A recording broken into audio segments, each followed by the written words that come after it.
अगर मैं आपसे कहूं कि दिल्ली का ताज पहली बार किसी ऐसी औरत के सर पर सजाया गया जो किसी रानी की बेटी नहीं थी बल्कि एक गुलाम की औलाद थी, तो क्या आप यकीन करेंगे? ये कहानी है रज़िया सुल्तान की, वो नाम जो कभी तारीख का फख्र बना और कभी एक दर्द भरी मिसाल। एक ऐसी औरत जिसने इंसाफ का परचम उठाया, लेकिन बदले में मिला सिर्फ तना, तोहक़ायद और आखिर में मौत। आज उसकी कब्र दिल्ली के एक बेनूर कोने में छुपी हुई है, मगर उसकी कहानी अब छुप नहीं सकती।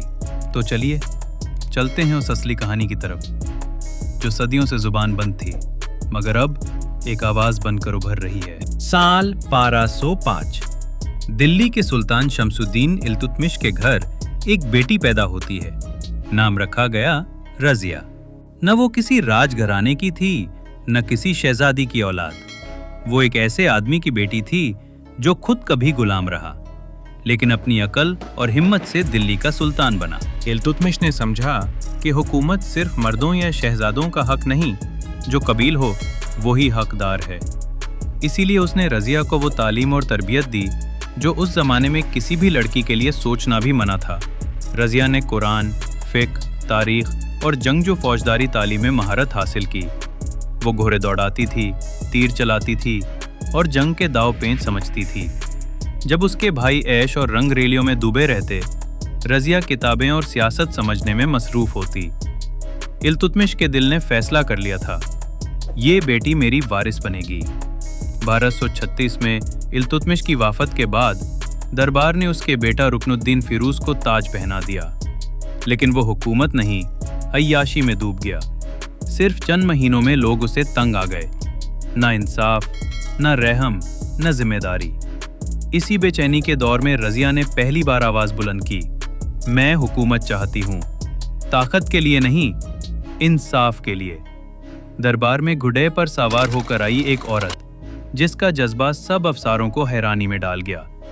अवाम ने इस बार किसी मर्द को नहीं, एक औरत को ताज दिया, और पहली दफ़ा तारीख में मुस्लिम दुनिया में एक औरत सुल्तान बनी। रज़िया ने खुद को रानी नहीं, सुल्तान रज़िया कहकर दुनिया को हैरान कर दिया। सुल्तान रज़िया ने दरबार में सुधर लाए, बेईमान अफसारों को निकाल दिया, मदारिस बनवाए, औरतों को इज्जत मिली और गुलामों को मकाम दिया।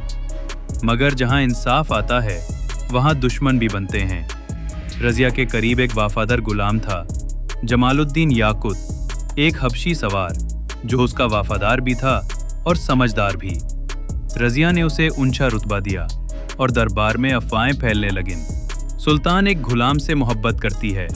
ये बात उन मर्दों के लिए जहर थी जो वैसे भी एक औरत का ताज बर्दाश्त नहीं कर पा रहे थे।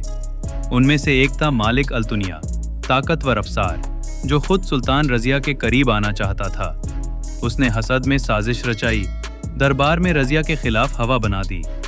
आखिर एक सफर के दौरान अल्तुनिया ने बगावत कर दी, याकूत को कत्ल कर दिया और रज़िया सुल्तान को कायद कर दिया। सुल्तान अब कायद में थी।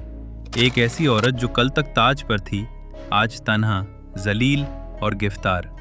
मगर कहानी यहीं खत्म नहीं होती। अल्तुनिया ने रज़िया का सब्र और अक्ल देखा और उसके दिल को समझ गया। फिर एक दिन उसने उससे निकाह कर लिया। एक आशिक नहीं, एक शनक मिला और दोनों ने मिलकर फैसला किया, सुल्तानत को वापस लेकर रहेंगे। रज़िया और अल्तुनिया ने छोटी सी फौज जमा की, लेकिन दिल्ली अब उसके भाई बहराम शाह के कब्जे में थी। बहराम ने फौज भेजी और जंग हुई।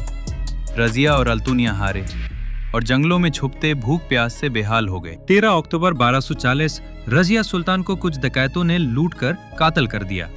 उस वक्त ना वो सुल्तान थी, ना कोई शाही लिबास में थी, बस एक मुसाफिर थी जिसने सिर्फ इंसाफ चाहा था और बदले में मिली तंकीद, कायद और मौत। कहा जाता है कि उसकी कब्र आज भी दिल्ली के एक कोने में छुपी हुई है, बिना नाम, बिना रोशनी के। मगर रज़िया का नाम तारीख के दिल में अमर हो चुका है। वो औरत जो गुलाम की बेटी थी लेकिन ताज तक पहुंची। वो औरत जिसने मोहब्बत की और मोहब्बत में ही कुर्बानी दी। रज़िया सुल्तान, एक मिसाल, एक कहानी जो अंधेरों में छुप गई मगर तारीख में रोशनी बनकर जीती है। अगर आपको रज़िया सुल्तान की ये असल कहानी पसंद आई हो तो लाइक ज़रूर करें, शेयर करें और हमारे चैनल को सब्सक्राइब करना ना भूलिए। अगली कहानी में हम ला रहे हैं वो किरदार जो दुनिया को बदल गए मगर तारीख ने जिन्हें छुपा दिया। अल्लाह हाफिज।